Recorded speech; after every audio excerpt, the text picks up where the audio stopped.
저는 32살 여자이고 남자는 34살입니다. 부모님께서 알고 지내던 지인분을 통해 아시는 분 아들을 소개받았습니다. 식사는 내내 즐거웠고 식사 후 영화도 봤습니다. 그 뒤로도 만나고 사귀게 되었어요.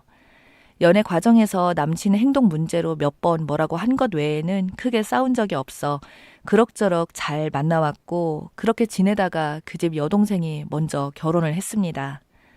결혼 얘기까지 하는데 사돈이 될 집이라면 청첩장을 보내는 게 맞는 게 아닐까요? 초대해서 오거나 그런 건 받는 사람 입장이고 무조건 줘야 하는 게 맞다고 생각하는데 청첩장을 안 주더라고요. 그래도 저희 어머니가 사돈 될 집한테 가보기는 해야겠다고 해서 저희 둘이 가서 축의금을 내고 얼굴 보고 왔어요. 게다가 시누이잖아요. 사돈 될 집에서 결혼식에 와줬으면 그 다음 날이라도 고맙다고 저희 부모님께 전화라도 해야 하는 게 맞지 않나요? 저한테는 예비 시어머니라 감히 카톡으로 어머님한테 고맙다고 전해드려라 이렇게 보내고 끝이더라고요.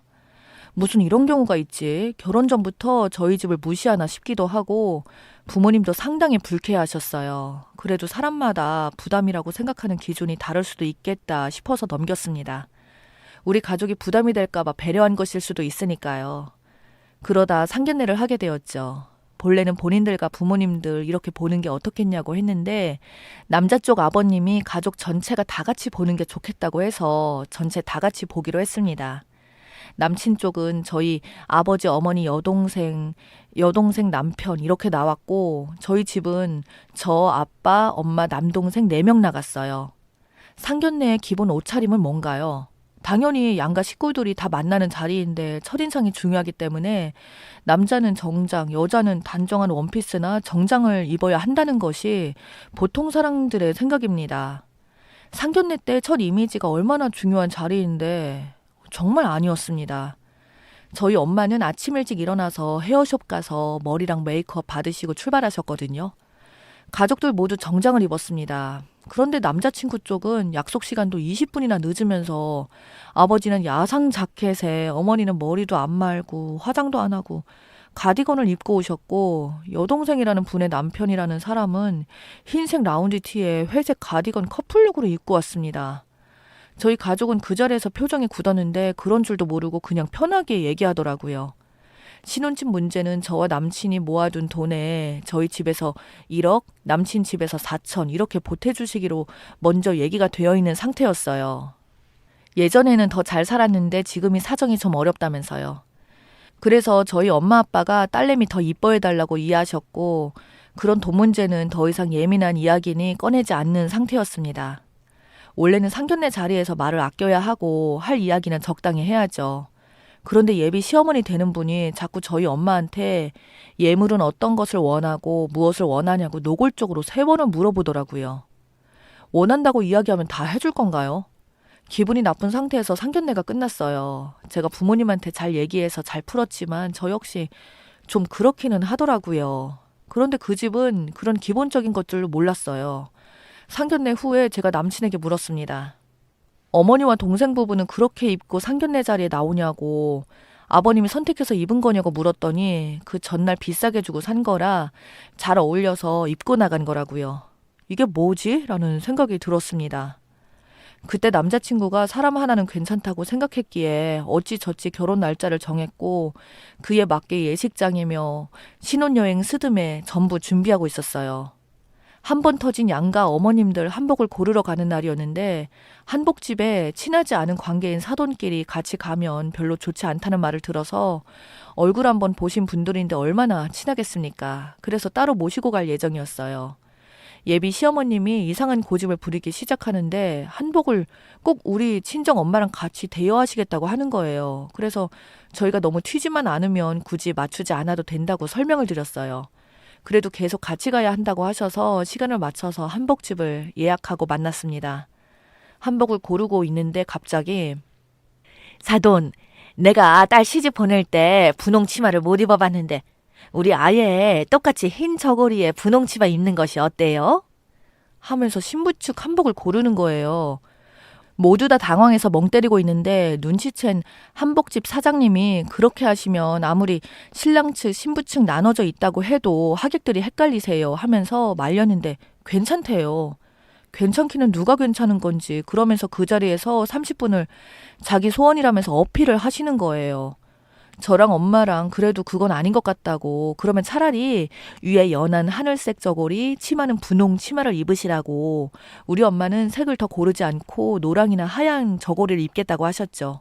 근데 또 하얀 저고리에 분홍 치마를 같이 입어야 이쁘다고 하시네요. 또 자기 친구가 그렇게 입고 들어갔는데 너무 예뻤다고 하시면서요. 우리는 보지도 못한 일인데 이런 말까지는 그렇지만 끼리끼리 논다고 주변에 그런 사람이 또 있구나 싶었어요. 게다가 한복집에서 구매 말고 대여하는 건 한 벌씩밖에 없어서 같이 입을 수도 없었고요. 계속 마음에 드는 것이 없다며 너무 촌스럽다고 하면서 태클을 걸더니 한복집에는 괜찮은 한복집이 또 있으니 거기 가보라고 하시면서 나갔으면 했는데 정말 너무 창피했어요. 게다가 나오는데 한복집 사장님이 저한테 귓속말로 시어머니 때문에 힘들 것 같아요 하시더라고요. 나와서 다른 한복집 2군데 더 가봤더니 결국 못 골랐어요. 원래 끝나고 아버님들도 다 오셔서 같이 저녁을 먹으려고 했거든요. 만나서 잘 고르려고 하는데 저 얘기를 하시더라고요. 아버님들도 그 얘기를 들으셨는데 도저히 안 되겠다며 돈 드릴 테니 대여 말고 그냥 새로 맞추자는 거예요. 그 자리에서 대답하지 않고 해줬어요. 오면서 차 안에서 우리 엄마가 얘기하다가 우시더라고요. 여태 살면서 오늘처럼 창피한 적이 없다면서. 화를 누를 수 없어서 눈물이 다 난다고요. 엄마가 저러시니 저도 마음이 돌아서려고 했습니다. 그런데 예비 시어머니는 또 그날 집에 가시다가 발을 헛디디셔서 급하게 응급실을 갔는데 팔도 부러지고 갈비뼈가 나가고 발목도 삐끗해서 인대가 나갔다는 겁니다. 적어도 2달은 병원에서 입원하셔야 한다고 했어요. 그래서 알겠다고 병간호 잘하고 나중에 얘기하자고 했고 제가 병문안 온다는 그런 얘기를 안 하니 이상했는지 만나자고 연락이 왔어요. 만나서 얘기하자고 자기 아버님도 한복을 그렇게 하는 건 아닌 것 같아서 그냥 대여하기로 했다고 하더라고요. 정말 너무 미안하고 자기가 면목이 없다고 그렇게 얘기를 하길래 이 사람이 무슨 죄인가 안타까운 생각이 들어서 한복 사건은 그렇게 마무리됐어요. 그러다 예물 예단을 하면서 정말 결정적인 사건이 터졌습니다. 우리 부모님은 딸내미 시집 보낸다고 남부럽지 않게 해서 보내려고 예단비 안 보내고 시댁 부모님께 양쪽 시외 할머니 댁에 입을 좋은 것을 보내셨어요. 근데 예단비라고 하면 200만 원 돌아왔더라고요. 저희 엄마는 그 형편에 결혼 준비하려고 하다 보면 여건이 안 되는 경우도 생기니 이해하자고 하셨습니다. 근데 예물은 14K로 된 한 세트가 있는 거예요. 저는 시댁에는 더 좋은 걸로 해줬거든요. 근데 이게 맞나 어떻게 부모님께 말씀을 드려야 하나 하고 있는데 그 다음날 예비 시어머니가 회사에 있는 저를 불러내시더라고요. 줄 것이 있다며 내미시는데 시집간 사람들만 받는다는 그 이름도 유명한 샤넬백이었어요. 압구정 현대백화점 매장에서 800만 원이고 어렵게 구한 한정판 모델이라고 몇 번을 말씀하시는데 생색을 내더라고요. 우리도 며느리에게 이 정도는 해줄 수 있다고요. 나중에 꼭 들어보고 나오라고 하더라고요. 명품백에 대해 1시간을 그 얘기를 하셨어요. 네네 알겠어요. 감사합니다를 몇 번 이야기했는지 모르겠습니다.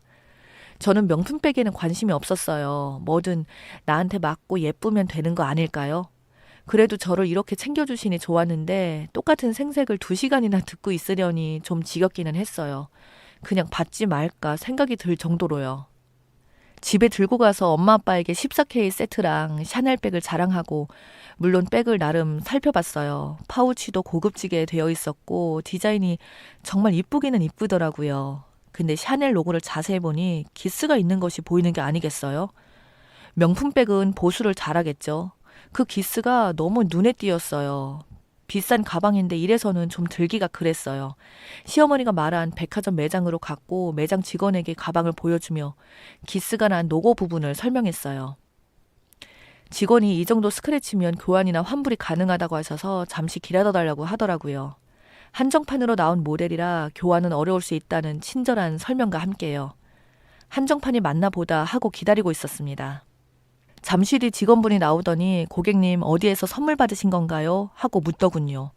그래서 선물 받았다고 여기서 저희 시어머니가 구입했다고 말했어요. 직원분이 그게 아니라 직접 구매하신 게 아니라 선물 받으신 거죠? 하고 한 번 더 물었어요. 그때 감이 오더라고요. 아, 저희 샤넬 매장에서 판매된 물건이 아닙니다. 죄송합니다.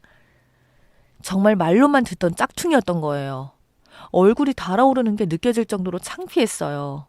그 직원이 죄송할 것이 뭐가 있나요? 그 순간 가슴 깊이 있었던 응어리가 올라왔어요.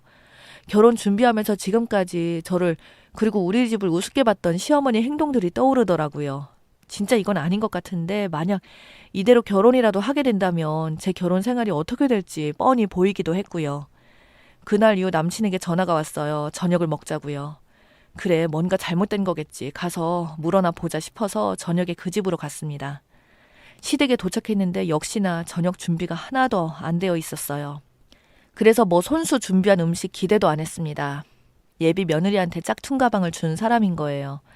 이것을 어떻게 말을 꺼낼까 하던 찰나에 예비 시어머니가 저에게 예물은 마음에 드냐며 샤넬백 얘기를 먼저 하는 거예요. 마음에 안 들 리가 없다면서 웃으셨습니다. 정말 더 이상 참을 수가 없었어요. 샤넬백 얘기를 꺼낸 시어머니께서 보여주면서 어머니, 이 가방 어디서 사신 거예요? 말씀하신 백화점 맞아요? 그럼 거기가 우리나라에서 두 번째도 크잖아. 아, 로고에 기스가 있어서 그 백화점에 다녀왔어요. 그랬더니 엄청 화를 내면서 그런 거는 자기에게 얘기하지 뭐 하러 갔다 왔냐고 난리를 치는 거예요. 상황 파악을 못한 것 같아서 어머니가 사주신 그 가방 짝퉁이라고 하던데요. 어떻게 된 거예요? 라고 했더니 뭐라고 하시는 줄 아세요? 오히려 저에게 화를 내면서 저보고 속물이라고 하더라고요. 진짜든 가짜든 뭐가 그렇게 중요하냐면서 사람 마음이 중요한 거랍니다. 화가 난 상태로. 사람 마음이 그렇게 중요한 분이 어떻게 거짓말을 할 수 있어요? 마음이 중요하죠. 사람이 마음에서 우러나면 행동 거지를 바르게 하는 거예요. 우리 집을 조금이라도 생각했다면 어떻게 이런 행동을 하세요? 정말 너무한 거 아니에요? 그랬더니 남친이 제 팔을 잡아 흔들면서 저보고 미쳤냐고 하더라고요. 미쳤냐고? 마마 보이니? 미친 건 너랑 네 엄마야. 지금 상황이 어떻게 돌아가는지도 하나도 모르겠어? 이걸 예비 사돈집에 짝퉁백을 보내니? 마음 좋아하시네. 너네는 진심이라는 걸 거론할 가치도 없어. 어떻게 인생을 평생 같이 살고 배울 사람에게 이런 행동을 하니?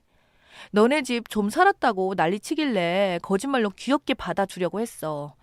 그러면서 나한테는 싹 다 받고 줄 때는 14K의 짝퉁백을 줘요? 누구한테 부끄러워서 말도 못하겠다. 그게 잘 사는 거 본 적 있는 집구석이야? 솔직히 이 결혼도 너네 거저먹으려고 한 것 같잖아. 못 사는 게 죄니? 왜 그걸 부끄러워해? 너네 같은 인간들이 사람 무시하는 거야. 사람이 겸손하기라도 해야지. 어디서 사기를 쳐? 네 엄마가 말한 그 가난한 마음에 내가 사준 이 시계가 가당키나 해? 시계도 내놔. 그리고 넌 이런 쓰레기나 들고 다녀. 짝퉁백을 남친 얼굴에 집어던져버렸어요. 뒤돌아보지 않고 미련 없이 그 집을 나왔습니다. 뭔가 후련했어요. 남친이 따라 나와서 제 팔을 잡는데 밀어버렸습니다.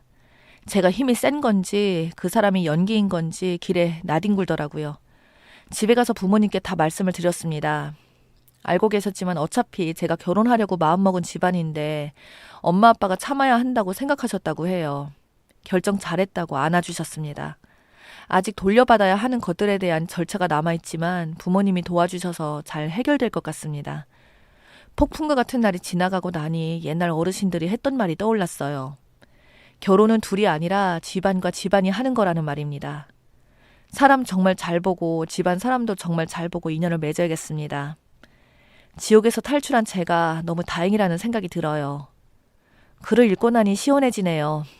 긴 글 읽어주셔서 감사해요.